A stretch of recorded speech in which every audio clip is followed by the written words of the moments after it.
ಇದು ನನ್ನ ಮನೆ, ಇವರು ನಮ್ಮವರು, ಇದು ನನ್ನ ದೇಶ, ಇದು ನನ್ನ ರಾಜ್ಯ,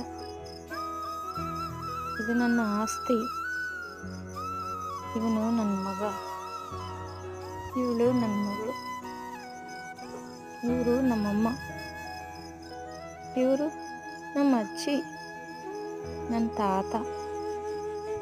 ಎಲ್ಲ ನಂದು ನಂದು ನಂದು ನನ್ನವರು ಎಂದು ನಾವು ಹೇಳ್ತೀವಲ್ಲ, ಅದೇ ನಾವು ನಾಳೆ ಮಸಣ ಸೇರಿದಾಗ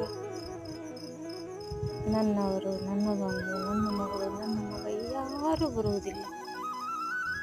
ಏನಂತೀರಾ ಫ್ರೆಂಡ್ಸ್? ಹೌದಂತೀರಾ? ಅಲ್ಲ ಅಂತೀರಾ? ಕಾಮೆಂಟ್ ಮಾಡಿ.